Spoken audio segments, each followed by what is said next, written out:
Tuan Guru kan sekarang sudah tidak lagi bersama Perindo. Rencana berikutnya apa setelah itu? Kemudian ini saya mencermati ya dinamika di luaran sana.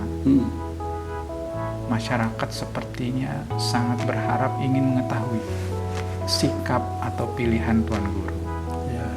Menunggu gitu sikap Tuan Guru. Sebenarnya Tuan Guru memilih siapa atau siapa yang layak untuk jadi pemimpin NTB di 5 tahun berikutnya ini. Assalamualaikum Tuan Guru. Waalaikumsalam. Gimana kabar? Alhamdulillah. Aktivitasnya? Gimana, sehat? Alhamdulillah. Keluarga juga sehat? Alhamdulillah. Tuan Guru kan sekarang sudah tidak lagi bersama Perindo. Rencana berikutnya apa setelah itu? Ya, jadi pasca keluar dari Perindo, ya alhamdulillah aktivitas tetap beragam. Ya, mengajar, kemudian memberi kuliah umum, kemudian mengisi beberapa seminar dan kegiatan-kegiatan keilmuan. Demikian juga kegiatan-kegiatan kemasyarakatan.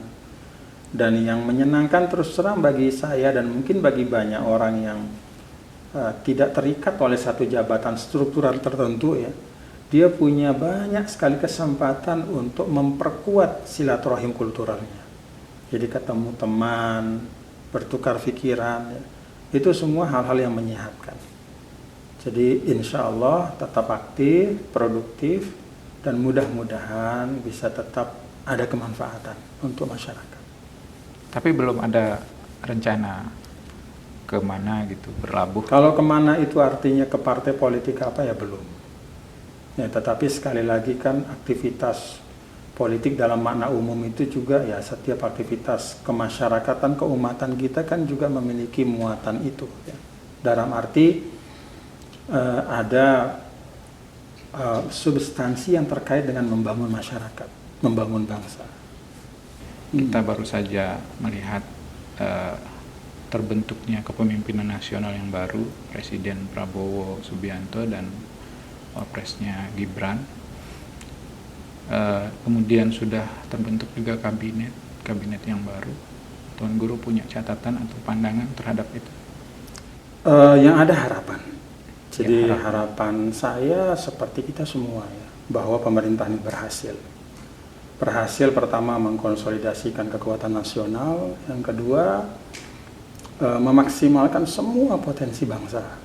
Karena kita berada pada era yang menuntut suatu bangsa itu harus betul-betul bergandengan tangan antara komponennya supaya dia bisa masuk ke tahapan berikutnya ya dari perkembangan dunia. Kita tahu perkembangan dunia luar biasa dan itu menuntut ya kita semua sebagai satu bangsa itu harus kompak. Di tingkat lokal sekarang sedang menuju ke terbentuknya kepemimpinan baru, itu proses pilkada. Bagaimana catatan Tuan Guru terhadap pelaksanaan pilkada NTB beberapa waktu terakhir dan dinamika-dinamika? Iya, sebenarnya sama juga sih Ania. Jadi harapan saja. Yang pertama itu harapannya proses demokrasi ini berjalan dengan baik. Seluruh kontestan dengan semua yang terlibat ya berada pada tugas dan tanggung jawabnya. Yang kontestan ya tentu menyampaikan visi misi, berkampanye dan seterusnya ya. Dan penyelenggara ya tentu menjalankan amanahnya juga dengan baik ya, dengan imparsialitas ya, netral dan tidak memihak. Kemudian juga kita sebagai masyarakat juga menjalani ini sebagai hajat kita bersama. Yang kita harapkan akan melahirkan pemimpin yang bisa mendrive NTB lebih cepat lagi ke depan, insya Allah. Kemudian ini saya mencermati ya dinamika di luaran sana. Masyarakat sepertinya sangat berharap ingin melihat atau ingin mengetahui sikap atau pilihan Tuan Guru. Menunggu gitu sikap Tuan Guru mau kemana menjatuhkan pilihan untuk kandidat yang muncul di pilkada NTB. Jadi untuk pilkada NTB ini memang saya pernah menyampaikan statement tentang dua hal ya. Jadi ada dua hal yang saya statementkan. Yang pertama, saya mendukung Zulrohmi untuk periode kedua. Kenapa? Ya karena bagi saya setiap keputusan itu harus berbasis pada pengetahuan dan pengalaman. Pengetahuan, data, survei di mana-mana ya memang memperlihatkan bahwa pemimpin itu butuh rentang waktu. Kalau dalam bahasa kita 2 periode, termasuk kepemimpinan nasional kita. Untuk apa? Supaya apa yang dia gagas itu lebih sempurna. Apa yang dia bangun itu bisa dituntaskan. Gitu. Karena kalau tidak tuntas tentu masyarakat yang rugi. Jadi datanya seperti itu. Lalu pengalaman saya pribadi ketika dulu memimpin NTB selama 10 tahun dari 2008 sampai 2018, memang saya rasakan betul bahwa ya saya sebagai pemimpin itu butuh 2 periode. Banyak hal yang dilaksanakan, yang dituntaskan di periode kedua itu fondasinya sudah ada di periode pertama. Konversi Bank NTB menjadi Bank Syariah itu dari periode pertama kita gagas. Kemudian Muslim friendly tourism, ya wisata halal yang bahasa sederhananya itu juga dari periode pertama kita gagas. Termasuk misalnya pembenahan infrastruktur, jalan di seluruh NTB, pembenahan jembatan dan beragam infrastruktur, itu kita fondasikan dari periode pertama. Jadi pengalaman saya pemimpin memang butuh 2 periode. Karena itu saya sampaikan waktu itu saya dukung Zul Rohmi.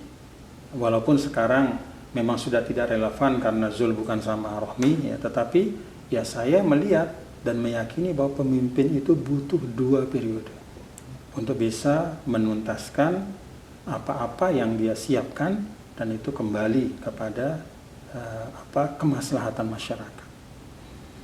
Nah, kemudian saya juga berstatement dulu ya bahwa NWDI itu tidak mendukung Rohmi Firin. Nah, kenapa saya berstatement seperti itu? Ya karena memang faktanya seperti itu. Jadi memang faktanya adalah bahwa NWDI sebagai organisasi itu tidak mendukung Rohmi Firin sebagai pasangan calon gubernur. Tidak pernah ada dukungan itu. Nah, sekarang ya saya sampaikan lagi gitu, saya statementkan lagi karena memang ini perlu ya saya sampaikan agar tidak terjadi misunderstanding, tidak terjadi kesalahpahaman. Ya, baik di NTB maupun di luar NTB. Jadi itu 2 statement saya yang saya pernah sampaikan dan tetap saya pegang sampai sekarang terkait dengan Pilgub NTB. Saya ingin garis bawahi mungkin terkait tentang aspek kesinambungan antara periode pertama dengan periode kedua. Apakah kesinambungan itu juga tetap terefleksikan jika calon wakilnya itu berubah? Atau wakilnya itu berubah? Ya, saya harap seperti itu. Karena kan pemegang otoritas tertinggi itu tetap seorang gubernur ya. Karena konstruksi undang-undangnya kan seperti itu. Wakil pemerintah pusat di daerah itu adalah gubernur. Pemegang kekuasaan keuangan daerah itu juga gubernur. Termasuk juga yang bertanggung jawab dalam interaksi antara eksekutif dan legislatif itu juga gubernur. Yang menandatangani APBD bersama DPRD itu juga gubernur. Jadi dengan berubahnya misalnya wakil yang berubah di periode kedua, ya saya tetap berharap kesinambungan itu bisa berjalan. Karena memang faktanya, legalnya, formalnya, substansialnya gubernur adalah memang pemegang kendali pembangunan di daerah. Tuan Guru, dalam beberapa waktu terakhir orang sering menyaksikan Tuan Guru itu muncul atau terlihat bersama dengan Bang Zul atau Dr. Zulkifli Mansyah. Dan orang menafsirkan ini sebagai sebuah isyarat kedekatan atau simbol gitu. Kenapa Tuan Guru atau apa yang melatar belakangi kedekatan ini gitu, dan bagaimana Tuan Guru menjelaskan hal ini kira-kira? Iya, kalau saya sama Dr. Zul itu memang sudah lama bersahabat ya. Kita bersahabat sudah 20-an tahun. Kemudian juga ya beliau itu memang intens komunikasi. Baik ketika dulu di periode pertama memimpin, ya bertanya tentang banyak hal, diskusi, sering ketemu gitu. Dan juga sekarang dalam proses pencalonan ini juga beliau cukup sering lah datang, berjumpa, berdiskusi atau ya teleponan gitu, dan itu semua menurut saya bagus ya, dan saya mengapresiasi itu karena tidak semua pemimpin yang datang belakangan ya itu mau membuka komunikasi dengan intens kepada pemimpin yang sebelumnya ya, karena misalnya ada istilah si A di bawah bayang-bayang si B gitu kan, sehingga misalnya pemimpin itu merasa wah saya harus bangun sendiri legacy saya gitu, kalau saya dekat-dekat terus sama pemimpin yang lama ini nanti saya dianggap di bawah bayang-bayangnya begitu.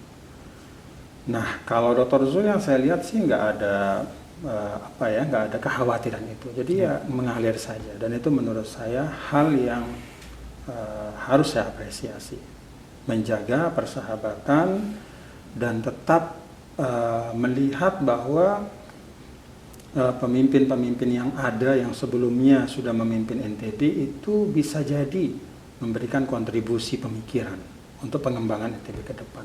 Di Pilkada 2018, Bang Zul itu mengusung tagline atau slogan lanjutkan ikhtiar TGB.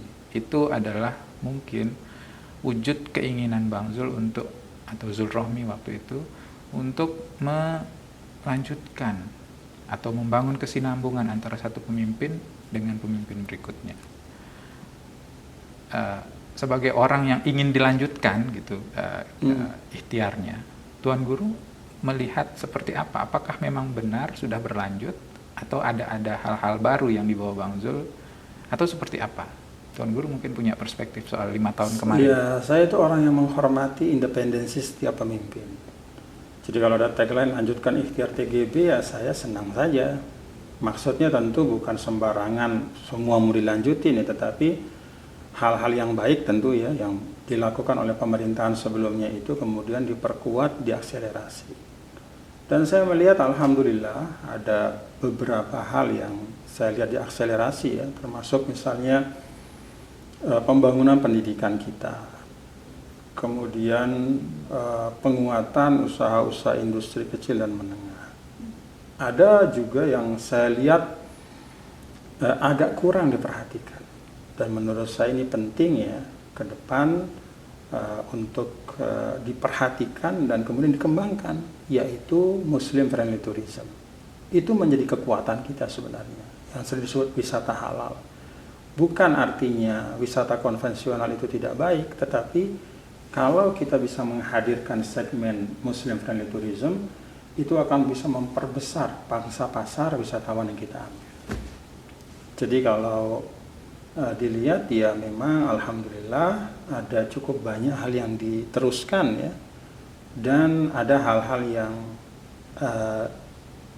istilahnya ya, digeser kepada hal yang lain ya.